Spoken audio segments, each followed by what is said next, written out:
Yo, j'espère que vous allez bien. On va se retrouver aujourd'hui en druide alignement. Donc il va y avoir quelques replays d'analyse de mon Master Tour, on va dire, de la puissance de druide alignement, et que ça vous donne un ordre d'idée de pourquoi je l'ai ramené dans ma line-up. On a eu une game complètement broken contre le mage de Abu Gabou en demi-finale, donc voilà, vous allez voir la puissance de druide, et globalement c'est un deck très stable qui, même s'il se faisait target par certains joueurs, est tellement stable qu'il va forcément finir par gagner. Donc on va voir la liste ensemble et voir un peu le gameplay. Voici la decklist du druide. C'est le druide donc fait par Gaboum, travaillé aussi je crois avec Tars et Charon. Et globalement ça s'est très bien passé avec le deck. Il a pris beaucoup de bans, c'était le but surtout, c'était qu'en fait il se fasse beaucoup bannir. Qu'est-ce qui se passe en tournoi? C'est qu'on doit bannir un deck, donc on joue 4 decks différents et on en bannit un. Et ce deck a pris littéralement, je sais plus, il n'y a que 3 ou 4 games qu'il n'a pas été banni, on va dire. Donc voilà, très bon call de tournoi. Et pour ce qui est un call de ladder, ça s'est très bien passé aussi pour Gaboum qui avait atteint un petit top 20 avec ça. Donc il a fait son finish ladder grâce à cette liste. C'est pour ça qu'il était très confiant sur le druide, sur le fait de le ramener, donc je lui ai fait confiance.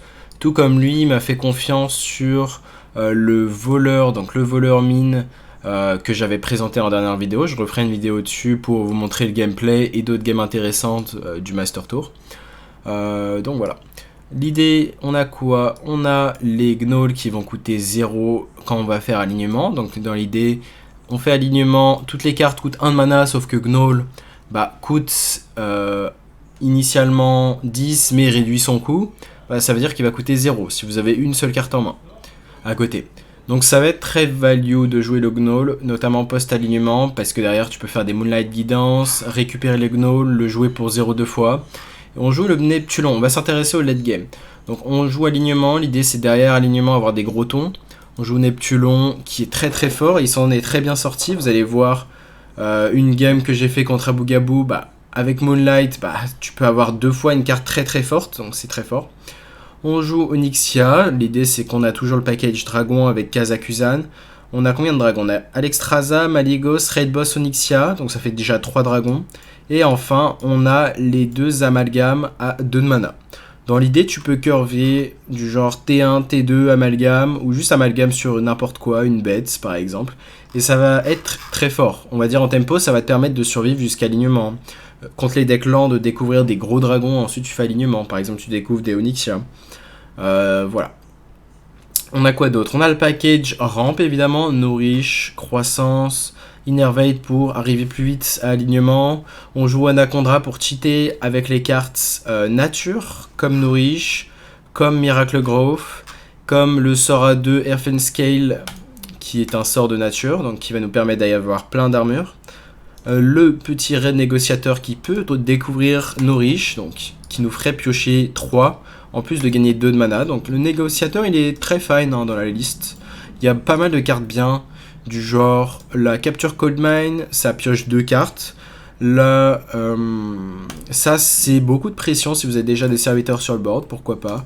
La Wraith, c'est globalement un fiche 4, pioche une carte, c'est pas mal aussi. Qu'est-ce qu'on a d'autre en early contre les agros? On a les Park Panthers, ça carry vraiment. On a un silence à 1, on a les 2 Jerry. L'idée c'est vraiment de toucher nos nourish uncurve. Donc on a l'équivalent de 4 nourish dans le deck, plus Raid Négociateur qui peut lui-même découvrir nourish, plus Moonlight qui peut découvrir nourish, ou Guff, plus Guff. Donc voilà, on a vraiment moyen de stabiliser un early à base de rampe. Et on aura aussi la Grove de temps en temps. Donc pour ce qui est des autres cartes, on a les Scale of Onyxia qui nous permettent de vraiment remove un board aggro. L'idée c'est qu'on a donc 40 PV avec cette liste, donc on a vraiment moyen de tanker les aggros, les DH, ça m'est arrivé de gagner contre DH, et globalement si vous jouez parfaitement, vous pouvez vraiment bien vous en sortir contre les decks aggro, qui sont censés être les mauvais match-up. Spammy Arcanis va être là, toujours pour faire un gros removal, ça se met très bien contre DH notamment. Qu'est-ce qu'on a d'autre? On a fait à peu près l'analyse de toutes les cartes. Malygos va être là pour piocher tout le deck. Le Okani va être très fort. Imaginons que vous faites je sais pas, alignement, into pour un tour d'Anacondra, vous faites plein de cartes, ou juste vous avez plein de mana, et hop, vous voulez refaire alignement, parce que vous avez fait Kazakusan. Hop, vous refaites Kazakusan, vous faites Okani, et hop, alignement, et du coup... oula. On a enlevé des cartes du deck. Mais bref, vous faites alignement, vous faites Okani, avant avoir fait alignement, et dans l'idée, vous faites juste un échec et mat. Vous empêchez vraiment l'adversaire de... tout simplement de pouvoir jouer une carte. Si vous devinez laquelle carte il s'apprêtait à jouer, un sort ou un serviteur, c'est un échec et mat sous le spot très souvent. Donc voilà, ça va être l'idée. Kazakusan, et ensuite vous faites... c'est Kazakusan que j'ai enlevé du deck. Donc Kazakusan, et ensuite vous faites alignement si possible. Sauf si bien évidemment vous avez énormément de mana, votre adversaire en a très peu. Ça va dépendre des spots. Mais contre des match-ups comme Mage, par exemple, ça va être pertinent de faire un play comme ça. Quand vous voulez vraiment que l'adversaire ne joue pas énormément de cartes. On a fait le tour des cartes, je crois, cette fois-ci. On a les 1-3 en early qui nous permettent de survivre, de tanker. Les Aquatic Forms qui vont coûter 0 avant alignement, puis 1 après alignement, et ça nous permettra de piocher n'importe quelle carte au bottom. Pareil, c'est une carte qui peut nous permettre d'aller chercher Nourish, Guff, une carte clé. Et pour ce qui est des bons match-up, on va détruire Borpris, si vous en voyez. On va être très fine contre Démoniste. On a beaucoup de PV pour tanker. Derrière, en tour de alignement, into, on peut faire nos cartes comme beaucoup d'armure. Et voilà, on va être bien contre Démo, on va être bien contre Mage. Et l'idée, c'est dur de trouver des mauvais match-up au deck, au final. Le deck est tellement stable qu'il peut gagner contre ces mauvais match-up. Naga Priest, ça va être dur, par exemple. C'est pour ça qu'on l'a banni pendant le tournoi, c'était la classe qu'on bannissait, parce qu'on voulait vraiment que le druide passe. À côté, on avait des decks solides, donc voilà, qui pouvaient gagner contre tout. Donc voilà, on va se retrouver en première game d'analyse, c'était la game contre Abu Gabou. Qu'est-ce qu'on va mulligan ici? L'adversaire ne joue pas de 2-3 qui nous fait chier, les 2-3 c'est les postes. Donc on choisit de renvoyer cette 1-3, parce que globalement, pas de poste, ça veut dire qu'on sera tranquille. On se retrouve avec une main avec Célestial et Growth, et en top deck, Jerry. Jerry qui va être insane, c'est la carte clé à avoir au mulligan. Là, en 3, le Druid of the Reef, vous allez garder contre aggro potentiellement, contre DH. Vous pouvez considérer de garder le sort à 7, Scale of Onyxia. Donc là, il fait juste ping, on a la croissance. Into potentiellement Nourish, prochain tour. Et là, en top deck Guff. Et là, vous allez dire, mais quel gros dégueulasse. Mais au final... je crois qu'il a fait une game vraiment très nutsy. Enfin, il avait eu les nuts, une game, la première game qu'on s'était affronté, donc globalement ça s'est équilibré là-dessus, niveau variance, mais voilà, c'était à notre tour de faire les nuts Android. Donc on a top deck Guff, avec 40 cartes, c'est plutôt bien joué. Derrière, l'idée c'est qu'on garde le Nourish et... les deux parties de Nourish pour après alignement en fait. Pourquoi ? Parce qu'on a la Lady Anacondra, et c'est les nuts d'avoir vraiment tout. Là, vraiment, c'était la meilleure sortie possible qu'on pouvait faire, je pense. Mais globalement, le deck a de quoi s'en sortir contre des listes lentes, enfin des sorties lentes de aggro. Juste si vraiment il n'y a pas la full curve exactement, t'as moyen de tanker jusqu'à alignement. Donc il y a vraiment une longue réflexion maintenant sur est-ce qu'on part en alignement ou pas. Au final, on a réfléchi parce que voilà, il a 20 cartes dans le deck.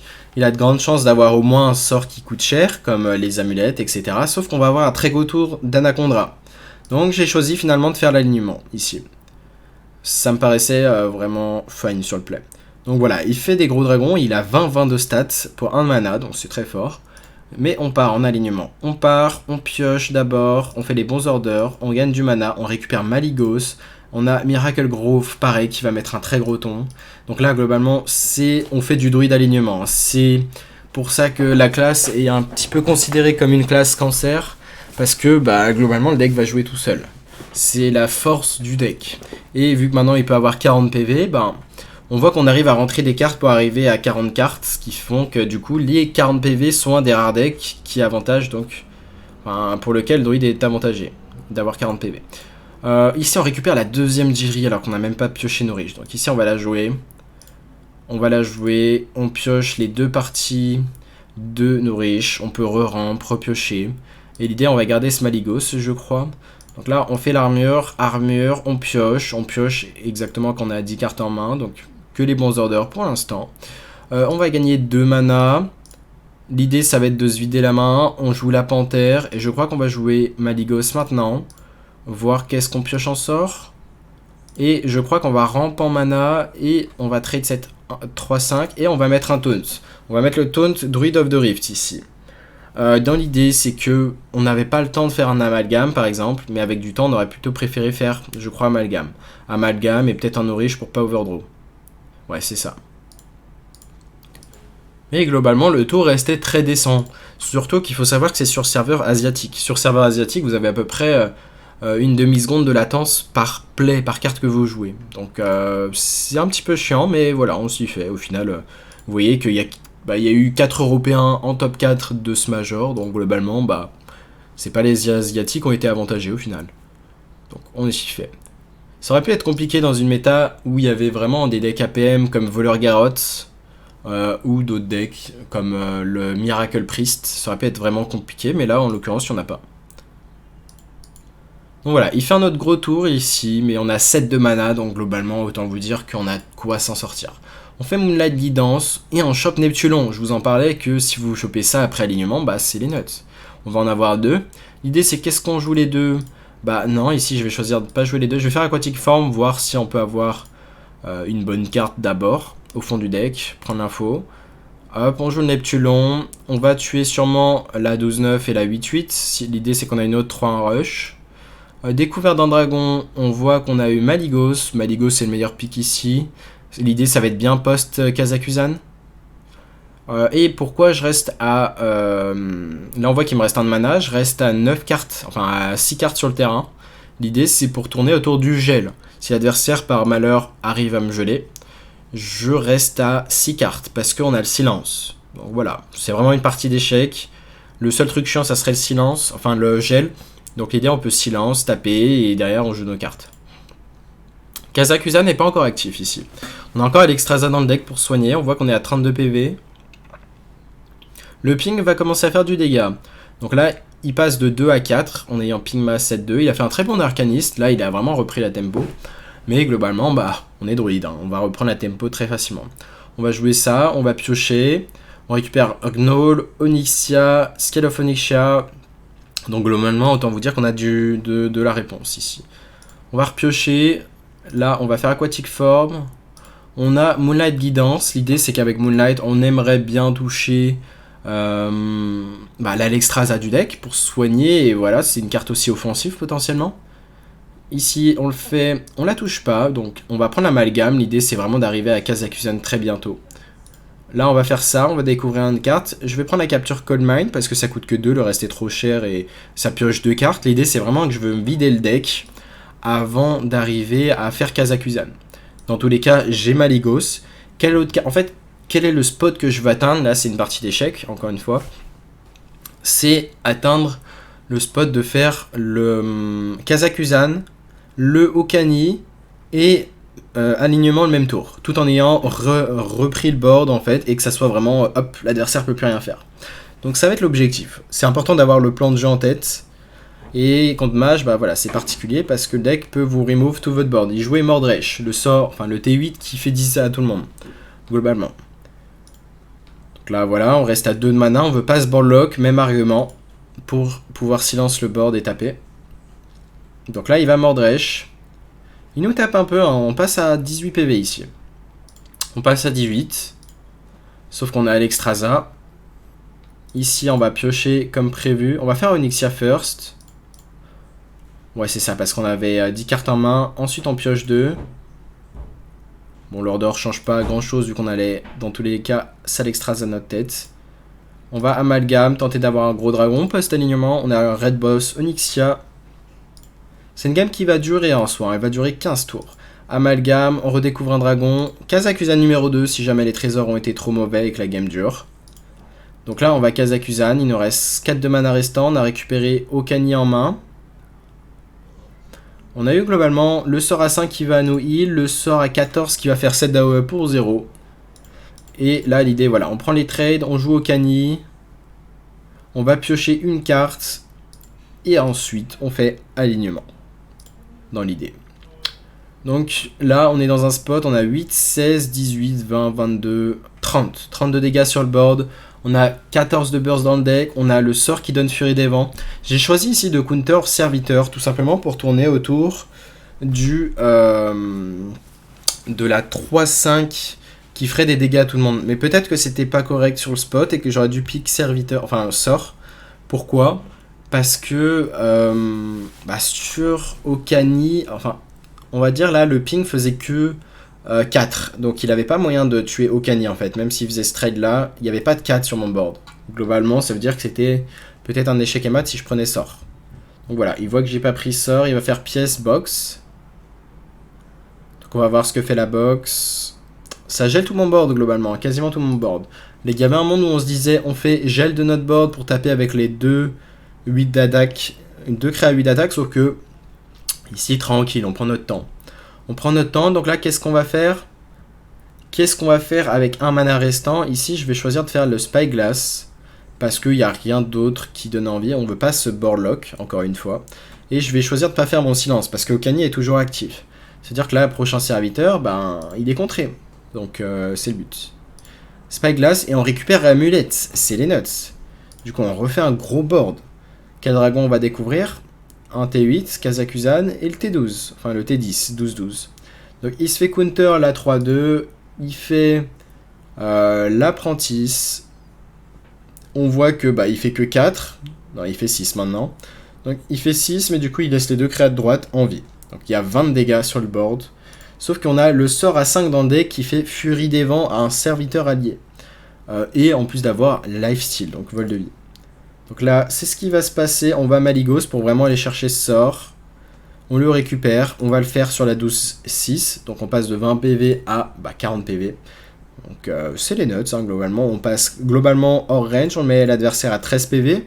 Et si vous avez bien compté dans le deck, il reste 2 sorts qui infligent 7. L'adversaire n'a plus moyen de se faire de l'armure. Parce qu'il est... même s'il a la 3-4 qui pioche un sort de son deck, il va gagner qu'un mana. Donc globalement, on a un spot où ça échec et mat en 3 coups environ. 2 ou 3 coups. Donc l'idée... On va voir ce qu'on va piocher prochain tour. Là, on voit qu'il a fait une box, je crois. Ou non, il a juste fait un tour de... Ouais, c'est ça, il a fait une box.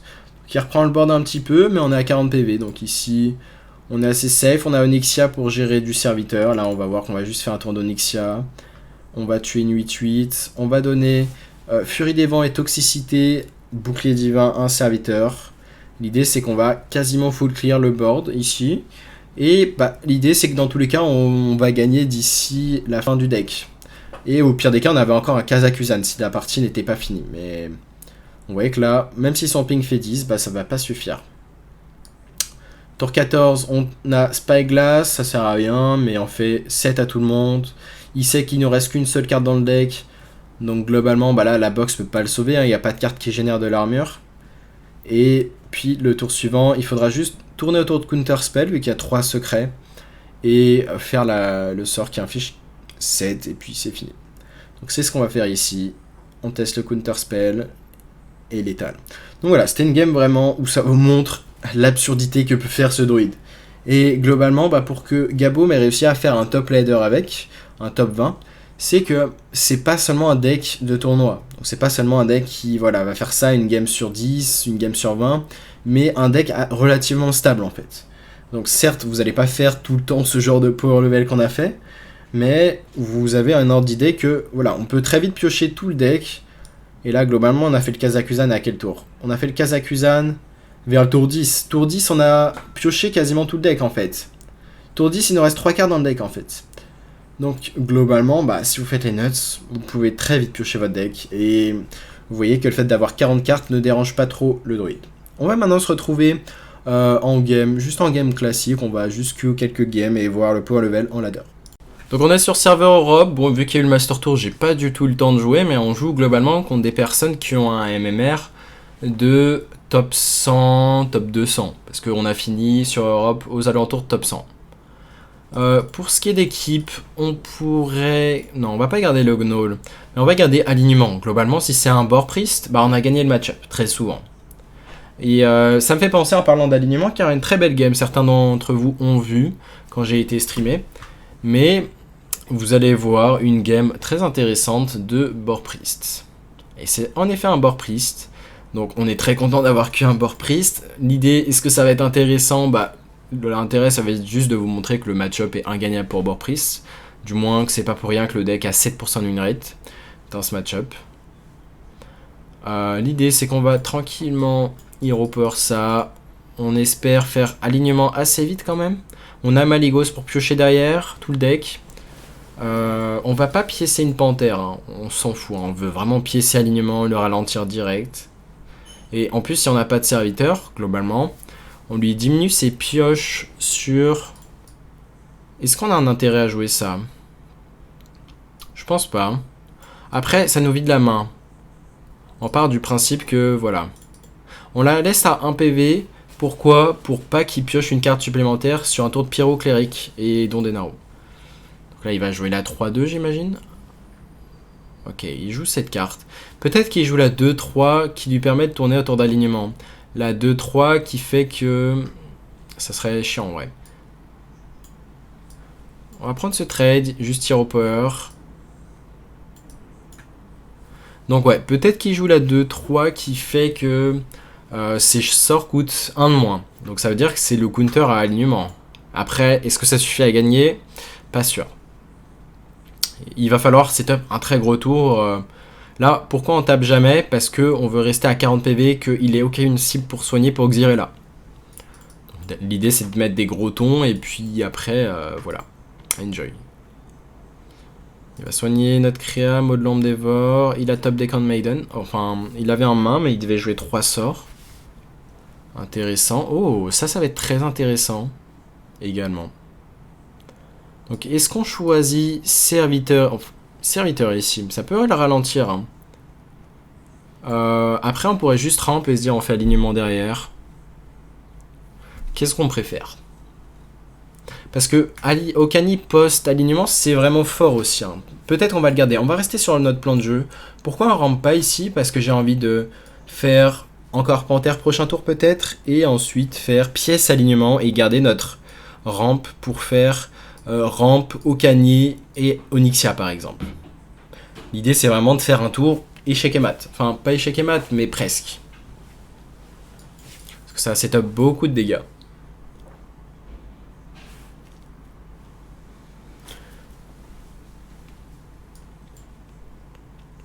Après, peut-être qu'on fait Okani prochain tour, à voir. Pyro, Cléric, Prive, il va piocher. Ok, on va juste faire Panthère et Rusher dans la 1-3. Enfin, on va face tank la 1-3. Ouais, c'est ça. Donc, est-ce qu'on fait Aquatic Form en premier? Je pense que... Ah, quoi que non. En vrai, statistiquement, c'est pas correct. On va juste faire la deuxième Panthère. On va faire ça, c'est pas intuitif. Ah. Quoique. On va rester à 30 PV ici. Mais je veux surtout pas blesser mon adversaire en fait. Et pas non plus blesser mon héros. Donc on laisse juste ce board. Derrière, on va juste, ouais, pièce alignement. Mais avant de faire l'alignement, on va faire Aquatic Form. L'idée, c'est qu'on peut piocher quasiment tout le deck, toutes les cartes au fond du deck. Là où si on l'avait fait maintenant, on n'aurait pas pu.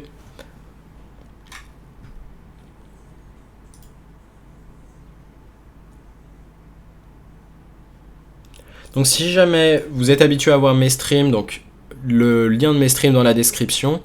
Et je vais m'apprêter à restreamer tous les jours. L'idée, c'est que j'ai eu, il y a eu des contrats qui sont passés en gros avec Twitch où au final, selon le nombre, t'as un montant de rémunération d'affiché et selon le nombre d'heures qui est affiché. Donc tu dois faire tant d'heures, tu mets tant de pubs par heure et voilà, t'as tant de rémunération. Donc c'est un truc pour aider les streamers, donc c'est vraiment pas mal. Et l'idée c'est que j'ai mis ça en place pour ce mois-ci et c'est donc pour le mois de juillet et donc je compte streamer 175 heures. Donc ça veut dire que vous allez avoir du contenu. Je vais faire également des vidéos YouTube que je ferai en live, c'est-à-dire je ferai des games en live tout simplement. Donc là, globalement, niveau contenu, vous allez être servi pendant tout le mois de juillet. Ok. Oh, on a Carpenter numéro 2. Donc là, juste pièce, alignement. Est-ce qu'il y a un intérêt à taper maintenant ? Pas sûr. Hein. On reste, même argument que tout à l'heure, on reste comme ça. Et je pense qu'on... Après, il a peu de cartes en main, il y aurait un monde où on se dit on tape. Mais j'aime bien vraiment tourner autour de Xyrella. On reste sur notre plan de jeu, ici. Il trade le silence, ok. Donc on va juste faire ramp. Hop. Il nous reste un deuxième alignement. On l'a pioché, c'est vraiment les nuts. Ici. Donc, qu'est-ce qu'on va faire? On va faire gagner 2 mana supplémentaires. Derrière, en fait, ouais, je pense qu'on va plutôt faire le Okani prochain tour au final. C'est vrai qu'on a oublié de faire l'Aquatic Form, je l'avais dit en plus, hein, qu'on allait le faire normalement. Donc on va juste piocher. En vrai, peut-être que ce board est assez menaçant. Là, si on va face, 2-1. En fait, je crois que c'est un setup létal déjà. Ça fait 7, 14, 16. Ouais, je crois que c'est un setup létal ici. Donc on va faire juste un échec et mat, ce qu'on appelle dans le milieu. Okani, counter le prochain spell. Et enfin, alignement. Juste parce que ça setup létal au final. On aurait peut-être dû prendre serviteur quand même. Pour jouer autour de la 2-3. Ouais, s'il joue la 2-3 radiant élémental, c'était mieux de prendre serviteur. Parce que c'est le seul tour vraiment de pop-off qu'il peut faire. Et voilà. Vous voyez l'intérêt de taper, pourquoi on n'a pas tapé avant, là c'est vraiment, quand on tape, c'est échec et mat en fait, tout simplement. Donc peut-être qu'il ne la jouait pas, dans tous les cas c'était très dur pour lui de gagner maintenant. Donc voilà, c'était un match-up très simple, on va voir, peut-être contre aggro, histoire que vous ayez un ordre d'idée de comment on s'en sort contre aggro, ou juste contre mage, ou n'importe quoi d'autre. Shaman également c'est un bon match-up avec le deck. Après, ouais, en vrai c'est fine. Warlock. Pareil, ça va être un des match-ups qu'on voulait target. L'idée, c'est dans ce tournoi, on voulait se dire, ok, si on affronte Démoniste, on veut 4-0 le deck, littéralement. Et au final, c'est ce qui s'est passé un petit peu. Au final, on n'a pas perdu, tous les deux, je crois qu'on n'a pas perdu un seul BO contre une line-up qui jouait Démoniste. Donc vous voyez la pertinence de nos decks. Si jamais vous avez envie de battre Démoniste, vous avez la line-up parfaite. Enfin, les 4 decks sont parfaits. Pour ce qui est d'équipe, globalement... Ça pourrait être un rogue, mais on va partir du principe que c'est un démoniste. La question c'est, est-ce qu'on garde Anacondra? Je suis pas sûr en vrai. Le seul argument c'est si on pioche alignement. Après on a... Parce qu'on a déjà les nuts et on a Jerry, je vais garder Anacondra. L'idée c'est qu'on veut vraiment faire un tour broken. Après alignement. Est-ce que c'est un... Oh, peut-être qu'il joue mon deck. Ok, je pense qu'il joue mon deck pour le coup, et mon deck, bah, il a un mauvais match-up contre alignement, c'est pour ça qu'on bannissait le deck. Ouais, c'est ça. Ok, il doit pas jouer mon deck vu qu'il joue cette mixture.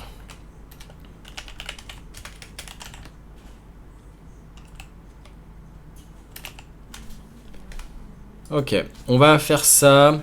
L'idée c'est que si on est sous alignement, on a Maligos pour piocher tous les sorts du deck. On a de quoi ramp et vraiment c'est les nuts. Du coup on peut lâcher une ramp maintenant.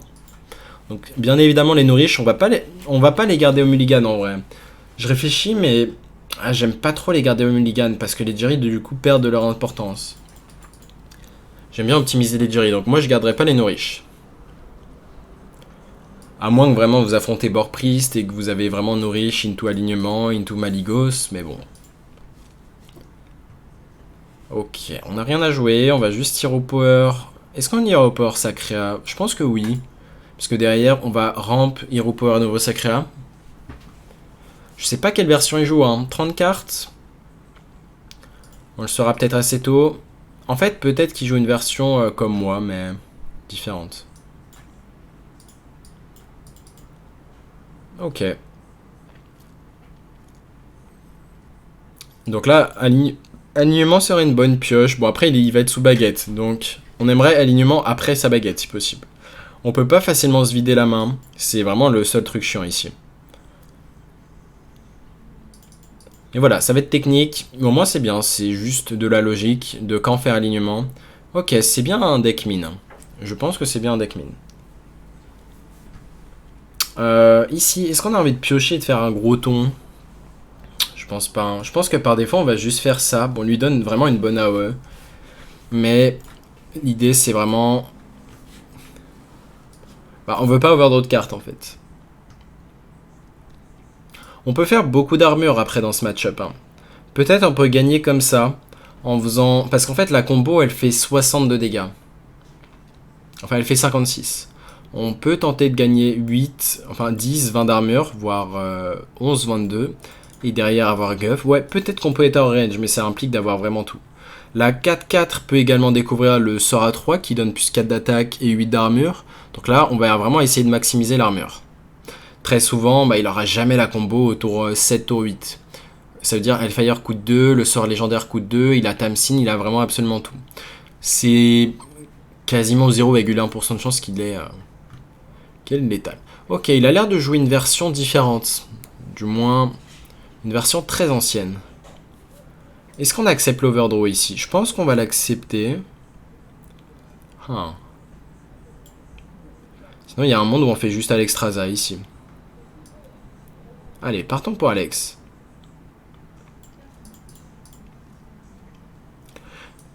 Disons que le tour on fait Miracle Growth, on a envie de faire l'armure directement.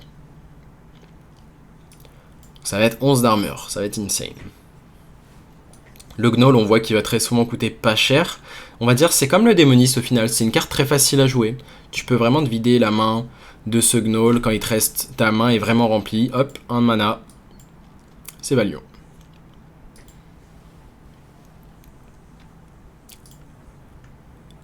Ok, je sais pas quelle version il joue, hein, pour être honnête. Peut-être que c'est juste une version Altar, mais je sais pas. Deuxième arme, c'est très chiant la deuxième arme. Ok. Est-ce qu'ici on a envie de ne pas overdraw? On a les deux Earthen Scale, ça j'avais pas vu. Donc peut-être qu'on va se vider la main comme ça. Peut-être que le play c'est Earthen Scale, et derrière on fait quoi?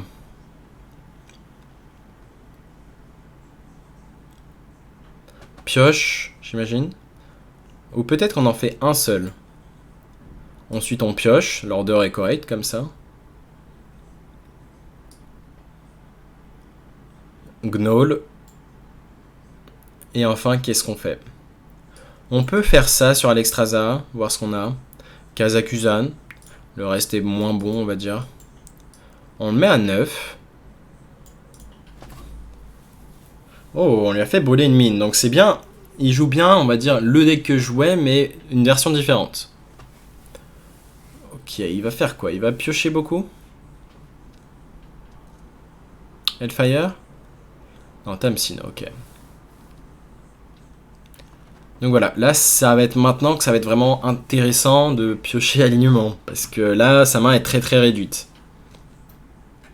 On a 49 PV, mais pour l'instant ça suffit pas. Après on peut Gnoll, Innerve, Miracle Growth et gagner de l'armure. Donc on passerait à 60 PV. Et 60 PV pour l'instant c'est hors range. Hein. Hellfire plus la mine.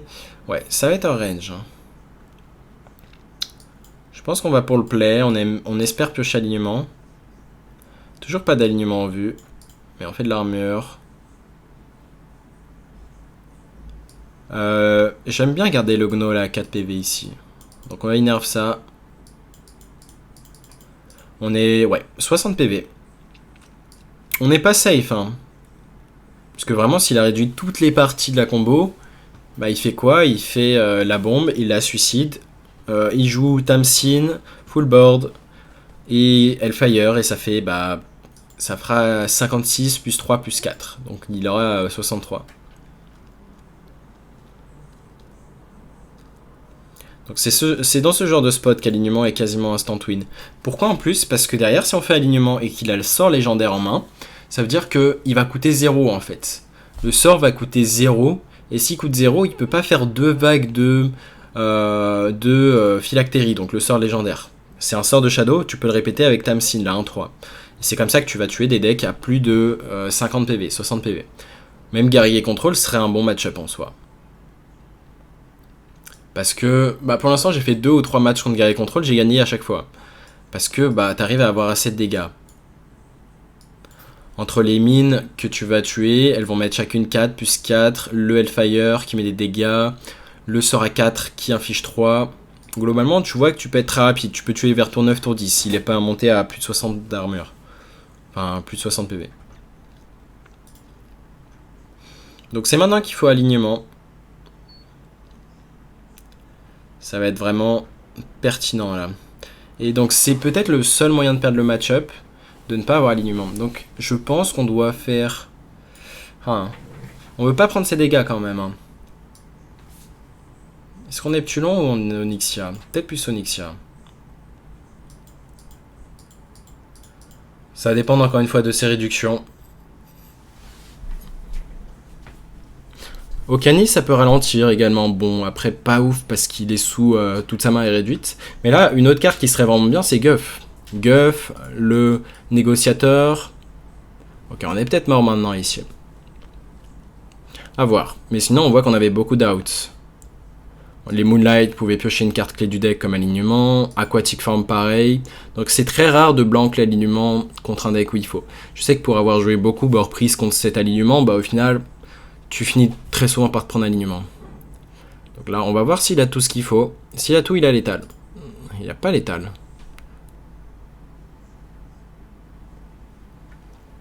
Et là, je pense qu'on a perdu la game, pour être honnête, si on n'a pas alignement au prochain tour. Ouais, déjà, on est mort maintenant.